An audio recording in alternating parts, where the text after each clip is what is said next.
everybody, and welcome back to the channel. Now, today we've got the India's Ideal XI11 for the T20 World Cup. Now, I was honestly going to make my own video on what I thought their best 11 would be, but who else to react to a video of the one and only Mr. Bradley Hogg talk about his best 11, because his best 11 is probably exactly like mine, and there's no point, me milking it and being like, making two videos out of one thing, because that just gets annoying. I'm not that type of guy to just make two videos on the same thing and just annoy people. Like, no, not really. I mean, I probably do annoy people, but oh well, shit happens. But hey, if there is any changes that I would make, I will tell you at the end. Let's check it out. At the moment, playing white ball cricket that need to fill a few holes. Oh, also, I know that the India and Sri Lanka it's a T20 series, right? I know that's now been postponed, I think, till the 18th of July. What's the date? The date is the 14th. So it's been put back a little bit. Unsure when it's going to come back. I was really looking forward to it. So before they disappointing. Get to the World Cup in the UAE, that's Australia and India we're looking at on Hogg's vlog. Hoggy! Let's go, Hoggy boy. If you could respond to my Instagram DMs, Well, Hoggy, that would be India, great. Their team going into the UAE T20 World Cup at the moment would have Virat Kohli, Rohit Sharma opening the batting. I'm pretty tough on Darwin there, but I think they need some more attacking players in that middle order, and to do that, they're going to have to push Kohli up the order. Agreed. They'll have Surya Kumar Yadav, a youngster to international cricket. Surya Kumar Yadav? Really? At number... That is a big call. I honestly wouldn't have had him there, but coming in hey, at like number 3, I just think his versatility is to add a bit more spice to that batting lineup. Coming in at number 4, this is where spots are up for grabs at the present moment as I see the Indian team. Ayer's injured, and you've got Munish Pandey, who's had a couple of goes. He hasn't got a good strike rate, and KL Rahul is the prime runner in that particular spot, but he's not in Sri Lanka. So it gives an opportunity to Pandey. I would have KL Rahul 1,000,000,000% at number 4. KL Rahul is absolute class, and I would have him in there for sure. But also Ishan Kishan. I think if he dominates spin in those middle overs over there in Sri Lanka, he could find a way. That's a good call. Order. But in doing that, you don't want to have two new players in our 3 and 4 in a big tournament like you have to have the Rahul. T20 World Cup in the UAE. So I think KL Rahul's got that number 4 spot. Coming in at number 5 is Rishabh Pant. I'd keep him there as a floater. If you're getting there and he's... Rishabh's someone that can comfortably come in and bat at number 3. And you're probably not going to ever bump Rishabh Pant up the order because India's not going to collapse that often. But if Rishabh Pant, he can bat anywhere from, a 3. He could open if needed, if injuries came or something. But, around that number 5, number 4 spot, number 6 if you need. You'll lose a wicket in that 7th over. You're bringing him in there to really dominate against the spin. I think you're going to have Hardik Pandya out number 6 and Jadeja at number 7. Now, there's a lot of competition for the bowling spots here in India. Right, here's who I'd go with, the bowlers. Obviously, Bumrah. Would you go Mohammad Shami? You would have to go Shami, right? You're looking at the spinners, the frontline spinners. Chahal's had a go. Chahar's going to get a go as well. But Kuldeep Yadav has been the better performer over the last 3 or 4 years for India, but he's lost form of late. So if he can regrasp that form, having a left-arm Chinaman in the T20 World Cup will be a point of difference. So watch out for that. But at the moment, I think Chahal is the pro. And that's the thing. Is it Chahal or is it Kuldeep? I love them both. They're some of my favourite, spinners in the world. But Kuldeep's lost that form. He didn't have, he didn't great IPL. Chahal didn't exactly light the world on fire. So that's the one. But it depends what the pitches are going to look like in the UAE, because you're not going to... I don't think you'll go in with a Jadeja and Chahal. You'll go in with Jadeja maybe as the only spinner. Well, the number 1 spinner at the moment, but it could change there at Sri Lanka. The other position is going to be for two of the medium pace Bumrah, spots. Shami. I think Shami, he's over there in that Test series. He's not going to have enough white ball format behind him before that T20 World Cup. He's been expensive in the death overs as well as the power play overs.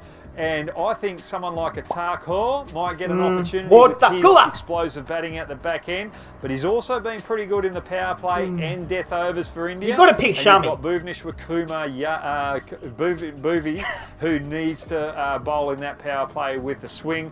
And then you've got Bumrah. So I think Bhuvi will bowl. Yeah, and that's what I was going to say. Bhuvneshwar Kumar. Obviously, Jasprit Bumrah is, of course, going to be in there. But I feel like I would rather the experience of Mohammad Shami with the white ball instead of Thakur. I think you can play a Shardul Thakur, you know, against maybe a Pakistan or a Sri Lanka or whoever's in the World Cup, who else, you know. Give him a chance. But if you're going into a final tomorrow, I am picking Mohammad Shami over Shardul Thakur. If I'm India and I'm playing the T20 World Cup final tomorrow, I'm going with the experience of Shami. 3 overs in the power play in your T20 World Cup. Just my opinion. You'll have a spinner bowling 1 over in those power play phase, plus Bumrah, and maybe Thakur bowling an over a power play. So that's how I see the Indian team lining up. For Australia, Australia's got a few more headaches than India. Now, again, I was going to make my own video for this. I'm gonna actually I'll let him talk. Got David Warner opening the batting with Finch, but they're going to have a problem with their number 3 because Smith is injured and it doesn't look like he's going to get that T20 World Cup. Would you bring in someone like Labuschagne? No. I don't think so. I don't think he's explosive enough. Matthew Wade. I think those two particular players have got to get ready for the Ashes series, and I think Australia... Actually, you know what? I'd go with Mitchell Marsh at number 3. I'd like to see them play a lot more longer format of the game before that Ashes Mitch series Marsh starts. at 3. So I think Matthew Wade has got a big... Now, that's the thing, because Wade's such a good opener. He's been tried as first drop, and he doesn't play. So what I think, you go Warner and Wade to open. I think Finch, I'm so sorry. I love you, Finchy. No. Warner, Wade, and then you can have like a Mitchell Marsh who's been playing very well at first drop against the Windies. Then you can, hopefully a Steve Smith, but... Opportunity here at number 3. With Wade coming in at number 3 in that T20 World I don't like it. He'll take this keeping spot and give more options for Australia in the lower order. You've got Maxwell coming in at number 4. Big show. Him there as an explosive batter, and he's our best player against spin. Yep. 5, 6, and 7 is where we've got a lot of headaches. Yeah. Over in the... You have to go. It's got to be... Marsh has to play. Mitchell Marsh, that is, not Sean. Mitchell Marsh will play. As much as I love Moses on Reeks, he could be in there. But then again, he's not proving a whole lot against the Windies. Alex Carey could be in there. Travis Head could be amongst it. So UAE, we don't really want to go in with 6 mainstream batters and 5 frontline bowlers. Yeah. We want a little bit more versatility with both bat and ball. So I can see an opportunity here at number 5 for an all-rounder. It's either going to be Christian, Mitchell Marsh, or Stoinis. All of those 3 haven't done that well in this position at international cricket, so that's up for grabs. Number 6 is going to be Carey or Turner. Not Turner. If you go with Alex Carey, keeper out number 3, or even Philippi out number 3, I forgot about Philippi, so he might come in out number 3. If you go for those options out number 3, I think you'd go with Turner out number 6. He's more explosive with the bat than Carey, and just adds a little bit in the field as well. Yeah, so he's a great fieldsman. Spots up for grabs. I know they want to play him. I'm surprised that they haven't got Inglis over there at the moment. That is true. Well. I think he's the better keeper bat. But full credit to Australia. Backing Carey, they've given him a lot of opportunities, and they don't want to change that particular spot out the moment going into the T20 World Cup. Number 7 is going to be Ashton Agar with his left arm. No. I'm just not Agar's biggest fan. And then you're going to have there's something about him. Stark, just doesn't work for me. The 3 bowlers are certainties, but that other bowling position is up for grabs. Hazelwood. Behrendorff with the new ball will be explosive. They might look at him. They might go with Jai Richardson and Kane Richardson as well. But for me, Barrendorf and Ty over in the West Indies at the moment have got an opportunity to take the spot away from those other bowlers that aren't there. So they're the areas that both Australia and India have to look at. If you've got different options, we'll get your comments down below. We will get them comments down below, Hoggy. Don't you worry. So let's go back. Let's have a quick talk about it. I'm unsure when Hoggy actually recorded this video. I imagine it was before the first 2 games in the West Indies.